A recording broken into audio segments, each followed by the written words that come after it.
ugu yaraan 15 qof oo intooda badan ay yihiin askar ka tirsan ciidamada dawladda Soomaaliya ayaa ku dhintay dagaal culus oo xalay saqdi dhexe ciidamada dawladda iyo xoogaga al-shabaab ku dhexmaray saldhig laanta buur ay ku leeyihiin ciidamadu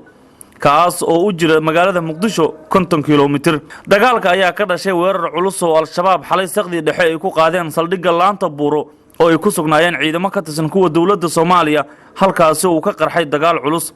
xoogaga al-shabaab ayaa weerarkan u adeegsaday bilowgiisii gaadiid laga soo buuxiyo waxyaabaha qarxa iyagoo markaas kadibna gudaha u galay saldhigga halkaas oo ay ku qaateen gaadiid dagaal hub kala duwan iyo rasaas sida wararku ay sheegayaan. Gudoomiyaha gobolka Shabeellaha Hoose ayaa warbaahinta u xaqiijiyay in dhaqdhaqaaqa al-shabaab ay u suurta gashay inay gacanta ku dhigaan deegaanka laanta buuro ee gobolka Shabeellaha Hoose waxaana uu sheegay in shabaabku ay soo qaadeen weerar qorsheysan. Gudoomiyuhu laakiin ma uusan sheegin khasaaraha rasmiga ah ay gaarsiiyeen al-shabaab iyo kan iyaga soo gaaray intaba.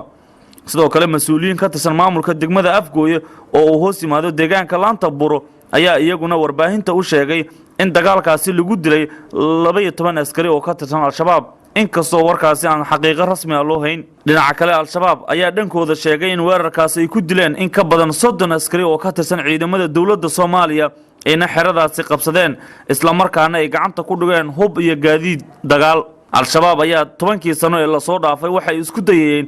inay xukunka ka tuuraan dawladda Soomaaliya inkastoo aanay u suurta gelin taas bedelkeedana waxa iyaga laga saaray degmooyin iyo deegaano fara badan oo ku yaalo koonfurta iyo bartamaha Soomaaliya. al-shabaab ayaana dhowr jeer oo hore sidaan oo kale weerar culus ay ku qaadeen xerooyin ay leeyihiin ciidamada dawladda iyo kuwa amisoonba waxay ka geysteen gobolka Shabeellaha Hoose.